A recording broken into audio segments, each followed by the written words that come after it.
कहानी शुरू होती है 11 साल के एक बच्चे से जिसका नाम है हेलमंथ। 11 साल का ये बच्चा एक दिन रात में गहरी नींद में सोया हुआ था। अचानक से उसकी आंखें खुली और उसके कान में कुछ आवाज़ें आई। उसके माता पिता बड़े दुखी होकर कुछ सीरियस बातें कर रहे थे और उस बच्चे को अपने माता पिता बड़ी चिंता से घिरे हुए लगे। उसके पिताजी कह रहे थे कि मैं तुम सबको मार के मरूं या मैं अकेला ही सुसाइड कर लूं, क्योंकि अब हम ऐसे ही मारे जाएंगे जैसे हम लोगों ने यहूदियों और क्रेपिट्स को मारा था। हेलमंथ को लगा कि यह कोई सपना है, इसलिए वह इस बात को अनदेखा करके वापस से सो जाता है। अगले दिन जब हेलमंथ उठा तो उसके माता पिता बहुत अच्छे मूड में हेलमंथ को कहते हैं कि चलो आज पिकनिक पर चलते हैं, और पूरा परिवार पिकनिक पर जाता है। वहां जाकर वह सब फुल एंजॉय करते हैं, नाचते हैं, गाते हैं, फुल मजे करते हैं और उसके पिताजी भी बिल्कुल खुश दिखाई देते हैं।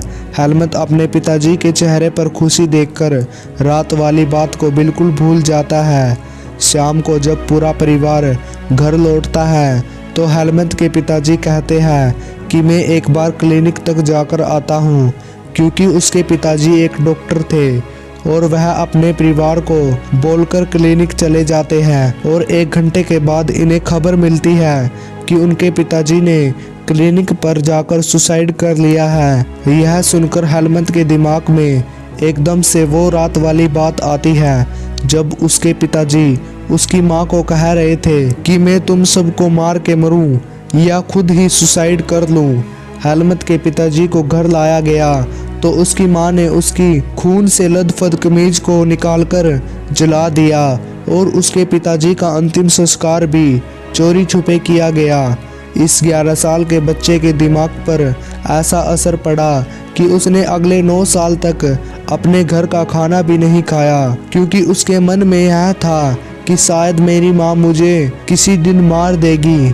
यह सब क्यों हो रहा था एक 11 साल के बच्चे के साथ जो जर्मनी में रहता था और जिसके पिताजी बहुत अमीर डॉक्टर थे। इसका कारण यह था कि इस 11 साल के बच्चे हेलमंथ के पिताजी नाजीवाद के प्रबल समर्थक थे और सेकंड वर्ल्ड वॉर रुकने वाला था। और सेकंड वर्ल्ड वॉर के बाद जो लोग नाजीवाद के समर्थक थे उनका बुरा हाल होने वाला था, क्योंकि नाजीवाद हिटलर की विचारधारा थी जो जर्मनी का तानाशाह था। और सेकंड वर्ल्ड वॉर के अंत में यह निश्चित हो गया था कि नाजीवाद का अंत और जर्मनी की हार तय है, जिस वजह से जर्मनी के तानाशाह हिटलर और उसके पूरे परिवार ने सुसाइड कर लिया था। यह नाजीवाद विचारधारा क्या थी, यह जानने के लिए हमें फर्स्ट वर्ल्ड वॉर के बारे में जानना होगा। फर्स्ट वर्ल्ड वॉर 1914 से 1918 तक हुआ। इस वर्ल्ड वॉर का कारण था क्षेत्रफल की भूख।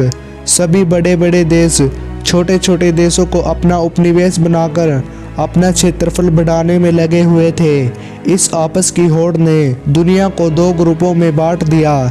एक ग्रुप में थे जर्मनी, ऑस्ट्रिया, हंगरी, तुर्की, और दूसरे ग्रुप में थे ब्रिटेन, फ्रांस, रसिया, यूएसए। जर्मनी वाले ग्रुप के मेंबर ऑस्ट्रिया के राजकुमार की हत्या ब्रिटेन वाले ग्रुप में एक यात्रा के दौरान हो गई थी और जर्मनी को लगा कि ऑस्ट्रिया के राजकुमार की हत्या ब्रिटेन ने ही की है, इसलिए जर्मनी ने ब्रिटेन पर अटैक कर दिया। और देखते ही देखते आपसी मित्रता और दुश्मनी के कारण दोनों ग्रुपों में युद्ध शुरू हो गया, जिसने फर्स्ट वर्ल्ड वॉर का रूप ले लिया।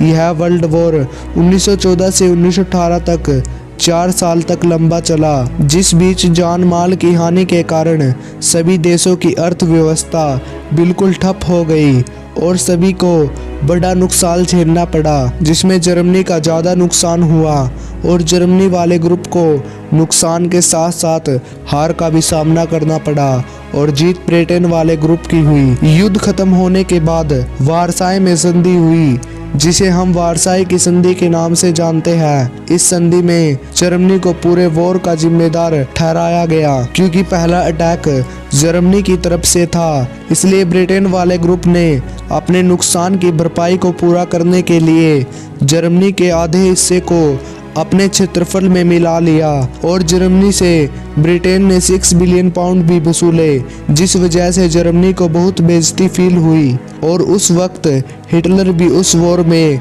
जर्मनी की तरफ से एक सैनिक के रूप में शामिल था और आगे चलकर जर्मनी का शासन हिटलर के हाथों में आ जाएगा और हिटलर वारसाई की संधि के दौरान हुई बेइज्जती का बदला लेने के लिए नाजीवाद की विचारधारा को जन्म देगा, जिसका उद्देश्य सेकेंड वर्ल्ड वॉर के लिए एक बहुत बड़ी सेना तैयार करना था। हिटलर की इस विचारधारा के अनुसार जो सेना में भर्ती होने के काबिल है उसे ही जीने का अधिकार था। जितने व्यक्ति अंधे, लंगड़े, बहरे, अपाहिज थे उनको मार दिया था। इस विचारधारा का उद्देश्य वारसाई की संधि के दौरान हुई जर्मनी की बेइज्जती का बदला लेना था। यह विचारधारा आगे चलकर सेकेंड वर्ल्ड वॉर में बदल जाएगी, लेकिन सेकेंड वर्ल्ड वॉर में हिटलर की हार के साथ साथ उसकी विचारधारा का भी अंत हो जाएगा।